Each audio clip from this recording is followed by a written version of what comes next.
सच्चिदानंद भगवान की जय।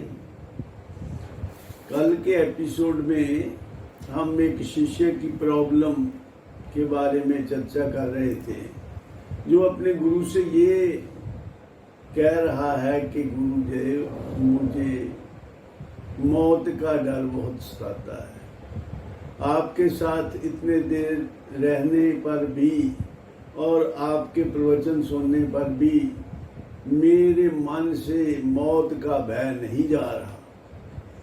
तो गुरुदेव ने बताना शुरू किया। कल हमने उसकी चर्चा की थी, आज उसको आगे बढ़ाते हैं उसी चर्चा को। तो गुरुदेव ने ये कहा कि पहले ये समझ लो कि आप हैं कौन और मरता कौन है और डरता कौन है। इन चीजों के बारे में विचार करें। ये हमारा जो जीवन है, जिसको हम लाइफ कहते हैं, जीवन कहते हैं, ये दो का जोड़ा है। इसमें दो तत्व हैं। एक तो वो शरीर है जो हम सबको दिखाई दे रहा है, और दूसरा वो तत्व है जो दिखाई नहीं दे रहा, जिसको दिखाई दे रहा है। वो स्वयं किसी को दिखाई नहीं देता वो तत्व, पर वो तत्व सबको देख रहा है। उसको आत्मा के नाम से पुकारो, चाहे उसको देही के नाम से पुकारो, चाहे उसको परमात्मा का अंश मानो, लाइफ मानो, ये आपकी मर्जी, जो मर्जी उसको समझो। लेकिन है ये दो तत्व, और इन दोनों के गुण धर्म भी अलग अलग हैं। ये जो शरीर है ये 5 महाभूतों से बना हुआ है। इसमें मिट्टी, पानी और अग्नि, वायु, आकाश, इसमें पांचों में भी दो का तो संयोग है। मिट्टी और पानी का संयोग है, these are the main constituents, और बाकी 3 का सहयोग है। तो ये इन 5 तत्वों से बना हुआ है। और जो आत्मा है वो किसी तत्व, उसके साथ ये नहीं कि वो कईयों से मिला के बना हुआ, वो एक ही तत्व है। वो इंडिविजुअल है, वो इंडिविजिबल है, वो अनसीन है। तो वो तत्व जो है, अच्छा ये भी एक बात समझ लें, हमारा तुम्हारा सबका ये अनुभव है कि मरेगा तो वही जो पैदा हुआ है। जिसका जन्म है उसकी मृत्यु अवश्यंभावी है। जो जन्मेगा वो मरेगा भी। तो जन्म किसका होता है? आत्मा का तो जन्म होता नहीं, शरीर का जन्म होता है। तो शरीर ही मरता है। तो तुम क्या हो? क्या तुम शरीर हो कि आत्मा हो? इस बात को अगर हम अच्छी प्रकार समझ लें, अपने एमनेस, आई एम जो हम कहते हैं, आई एम का क्या मतलब? What is your MNIST? आपका मैंपन क्या है? इसका विचार करके अगर हम सही निर्णय कर लें तो फिर मौत का डर हमेशा के लिए चला जाएगा। अब पहले शरीर के बारे में बात करें तो शरीर चूंकि 5 महाभूतों का बना हुआ, इसके गुण धर्म क्या है? गुण धर्म इसका ये है कि ये हर समय बदलता ही रहता है। ये कभी एक पल के लिए भी टिकता नहीं है। हर समय रहता बदलता, पल भी टिकता है नहीं। ये बदलना धर्म इसका सबको दिखता है नहीं। इसलिए हर उम्र में अभिमान तू करता रहा, बाल हूं कभी तरुण हूं कभी वृद्ध बन मरता रहा। ये शरीर के लिए कहा है। और गीता जी में भी भगवान ने दूसरे अध्याय के 13वें मंत्र में यही कहा है। 13वें मंत्र में भगवान ने कहा है कि ये जो देह है ये हमेशा बदलने वाली है। देहेस्मिन् यथा देहे कौमारम यौवनम जरा तथा देहांतर प्राप्ति धीरस्तत्र न मुह्यति। ये जो बचपन, जवानी, बुढ़ापा, ये सब शरीर के धर्म हैं। ये देह में ही होते हैं। ये आत्मा में नहीं होते। आत्मा का ना कभी जन्म होता है, ना आत्मा कभी बढ़ता है, ना कम होता है। आत्मा सदा एक रस, जैसा था वैसा है वैसा ही रहेगा। क्योंकि ये आत्मा कभी जन्मता नहीं, तो इसलिए ये कभी मरता भी नहीं और ये कभी बूढ़ा भी नहीं होता। इसमें कभी कोई चेंज आती ही नहीं। भगवान ने भी दूसरे अध्याय में इसके बारे में भी क्लियर किया है 20वें मंत्र में, ना जायते म्रियते वा कदाचिन नायं भूत्वा भविता वा न भूय अजो नित्य शाश्वतोयम पुराणो न हन्यते हन्यमाने शरीरे। ये जो आत्मा है ये कभी इसका ना जन्म होता है, ना मृत्यु होती है, ना ये कभी पुराना होता है, ना ये कभी बूढ़ा होता है।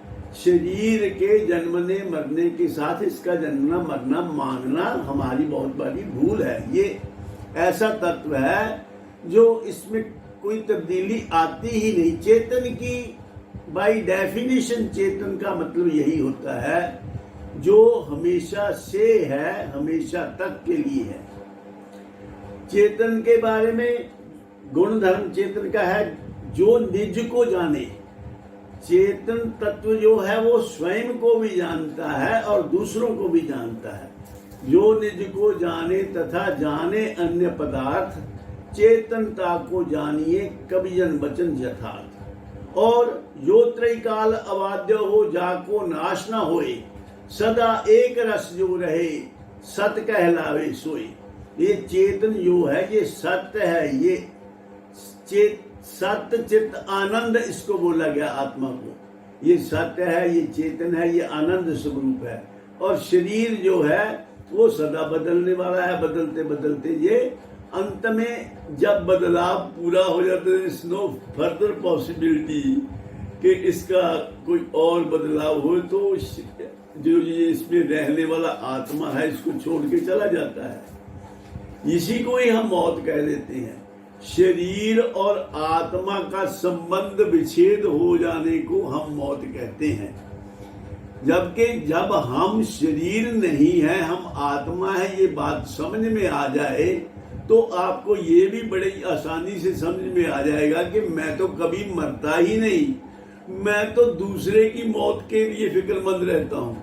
मरता शरीर है और फिक्र करता है, डरता है आत्मा। शरीर में तो जानने की शक्ति ही नहीं है, शरीर का तो धर्म ही नहीं जानना, तो शरीर तो जानता ही नहीं कि मैं मर जाऊंगा। और अगर शरीर में जानने का धर्म होता तो जब इसको चिता पे आग निकालने लगती है तो इसको पता लगता तो उठ के भाग लेता। शरीर को नहीं पता कि मैं मर गया हूं, शरीर कुछ नहीं जानता, इसलिए डरता नहीं है क्योंकि जानता ही नहीं। और आत्मा कभी मरता ही नहीं है और फिर वो डरता रहता है।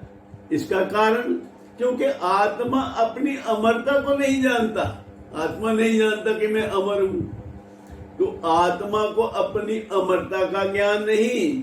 शरीर को तो कुछ भी जानने की उसकी जो उसमें शक्ति ही नहीं है। शरीर को मौत का ज्ञान नहीं और आत्मा को अपनी अमरता का ज्ञान नहीं। इसलिए जो मरता है वो तो डरता ही नहीं। शरीर नहीं डरता जो मरता है, और आत्मा जो कभी नहीं मरता वो डरता रहता है। यही विडंबना है।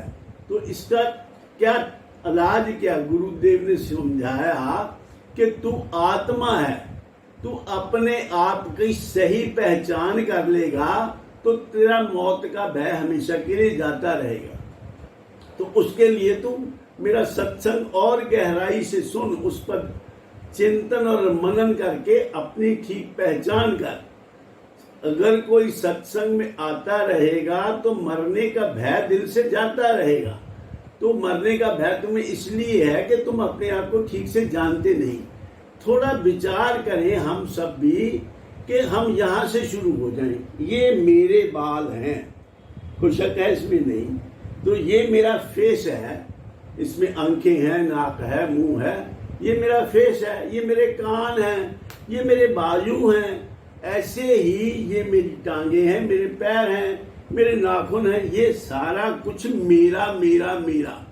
और ये भी कहेंगे मेरा शरीर, आज मेरा शरीर दर्द कर रहा है, हम ऐसा बोलते हैं ना।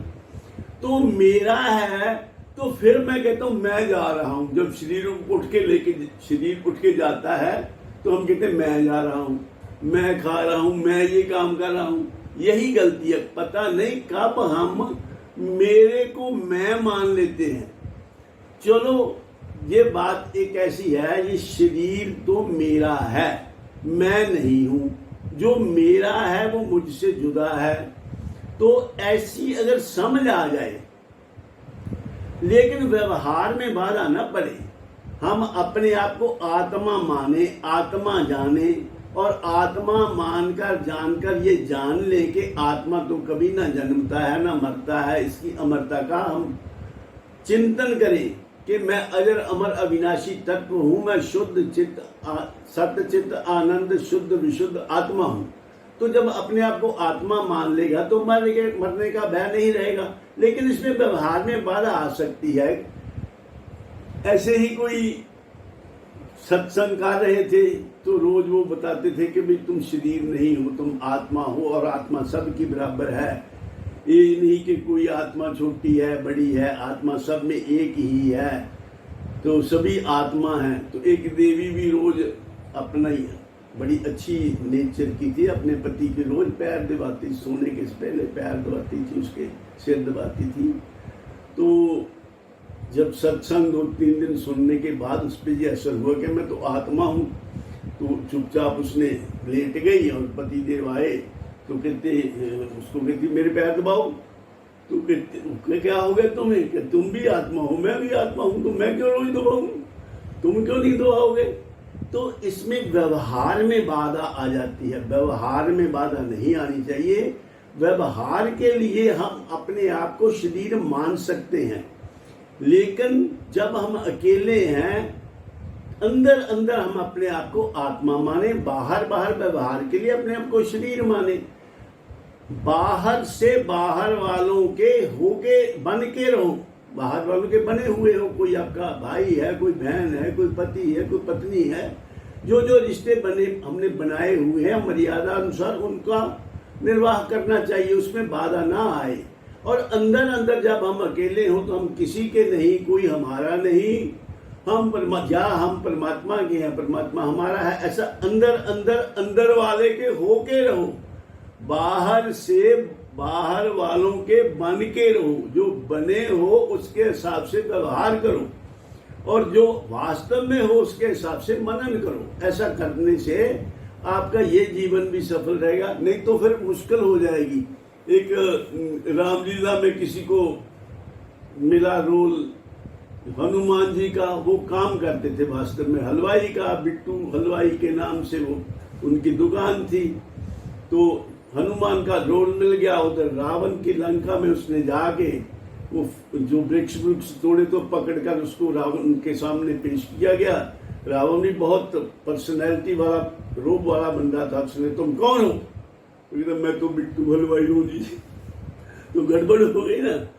तो ऐसे नहीं होनी चाहिए। जो तुम्हें रोल मिला है उसके हिसाब से व्यवहार करो, और जो तुम वास्तव में हो वो अपने अंदर अंदर उसका मनन चिंतन करते रहो। इससे आपका जीवन का व्यवहार भी ठीक चलेगा और आपका अध्यात्म भी ठीक चलेगा। दोनों काम करने हैं। अंदर अंदर भगवान का सिमरन करना है, अपनी सही पहचान को समझना है।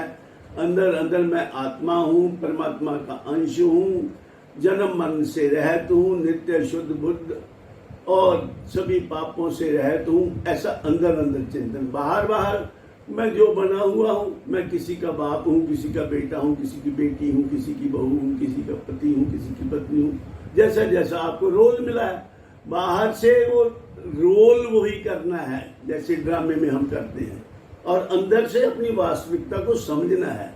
ऐसा करने से फिर लोग सुखी पर लोग सहेले।